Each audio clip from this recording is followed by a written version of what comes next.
Hello दोस्तों।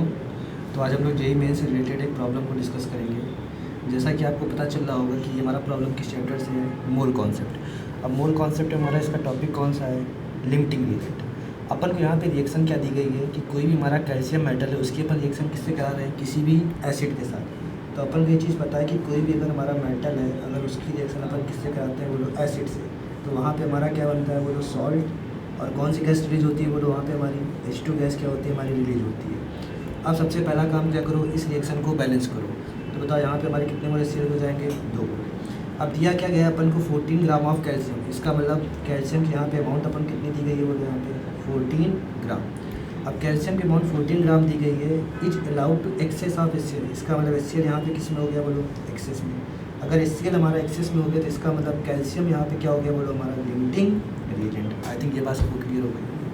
अब सबसे पहला काम क्या कर सकते हैं, यहाँ पे अपन कैल्शियम के मोल्स निकाल सकते हैं। तो बताओ मोल्स ऑफ यहाँ पे कैल्शियम क्या होगा, गिवन वेट कितना है हमारा 14 डिवाइड बाई इसका ग्राम एटॉमिक मास कितना होगा, बोलो कैल्शियम का 40। तो जब इसको सॉल्व करोगे तो यहाँ से हमारे मोल्स कितने आ गए, बोलो 0.35। अब बताओ यहाँ पे अपन को एक वैल्यू पता है तो अपन यहाँ पे क्या यूज कर सकते हैं, मोल मोल एनालिसिस। तो बताओ मोल मोल एनालिसिस क्या होती है, number of moles of calcium divide by 1। किसकी अमाउंट निकालनी है अपन को, CaCl2 की। इक्वल टू क्या हो जाएगा, बोलो यहाँ पे number of moles of CaCl2 divide by 1। तो बताओ यहाँ से हमारे कैल्शियम के मोल्स कितने हैं, 0.35। इक्वल टू क्या हो जाएगा, बोलो मोल्स ऑफ CaCl2। अब बताओ CaCl2 का अगर अपन को मोल्स पता है तो उसका वेट निकाल सकते हो, क्या हो जाएगा, बोलो इक्वल टू कर ही सकते हैं यहाँ पे गिवन वेट डिवाइड बाई क्या हो जाएगा, बोलो ग्राम मॉलिक्यूलर मास।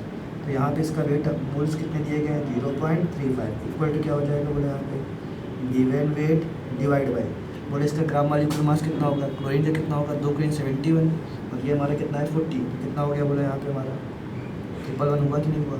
तो बताओ यहाँ से हमारा वेट ऑफ CaCl2, जब इसको सॉल्व करोगे तो यहाँ से हमारा वेट ऑफ CaCl2 कितना आ गया, बोलो 38.85 ग्राम। आई थिंक ये बात सबको क्लियर होगी। उसके बाद अपन से दूसरा क्वेश्चन क्या पूछा गया, मोल्स ऑफ H2। तो बताओ यहाँ से अपन मोल्स ऑफ H2 निकाल सकते हो, क्या लगा दो, मोल मोल एनालिसिस। तो बताओ यहाँ पे लिख दिया अपन ने moles of calcium divide by उसका स्टोइकोमेट्रिक कोएफिशिएंट। इक्वल टू क्या हो गया, बोलो moles of H2 divide by उसका स्टोइकोमेट्रिक कोएफिशिएंट। तो बताओ यहाँ से हमारे मोल्स ऑफ H2 भी कितने आ गए, बोलो 0.35। क्या हो गया, बोलो 0.35। आई थिंक यहाँ तक सबको बात क्लियर हो गई। अब उसके बाद निकालना अपन को कि यहाँ पे H2 का हमारा कितना वैल्यूम होगा। तो वैल्यूम निकालने के लिए यहाँ पे अपन को क्या दिया गया है, 1 atm प्रेशर और 273 केल्विन। इसका मतलब इसकी कंडीशन यहाँ पे क्या दी गई है अपन को, 1 atm एंड 273 केल्विन। अपन को पता है कि ये कंडीशन हमारी किसकी होती है, बोलो NTP की। अब बताओ NTP के केस में हमारा मोलर वैल्यूम किसके इक्वल होता है, बोलो 22.4 लीटर डिवाइड बाई मोल। तो बताओ अगर नंबर ऑफ मोल्स पता है तो अपन वहाँ पे वैल्यूम निकाल सकते हो। कैसे करेंगे, इक्वल टू क्या लिख दिया, बोलो यहाँ पे अपन ने गिवन वैल्यूम डिवाइड बाई क्या हो गया, बोलो मोलर वैल्यूम। कंडीशन यहाँ पे किस में है, बोलो NTP में। तो बताओ यहाँ से अपन क्या निकाल सकते हैं, वैल्यूम ऑफ H2 कितना आ जाएगा, बोलो 0.35 मल्टीप्लाई कितना होगा, बोलो 22.4। तो जब इसको अपन सॉल्व करेंगे तो यहाँ से हमारे कितना लीटर आ गया, बोलो 7.84 लीटर। अब अपन से क्वेश्चन में क्या पूछा गया था, which of the following statement is incorrect. तो 0.35 मोल ऑफ H2 गैस, इसका मतलब ये तो हमारा कैसा हो गया, बोलो करेक्ट है।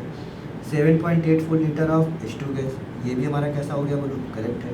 33.3 ग्राम ऑफ CaCl2, यहाँ से अपन कितने CaCl2 मिल रहा है, 38.5। इसका मतलब सी स्टेटमेंट क्या हो गया, हमारा रॉन्ग हो गया।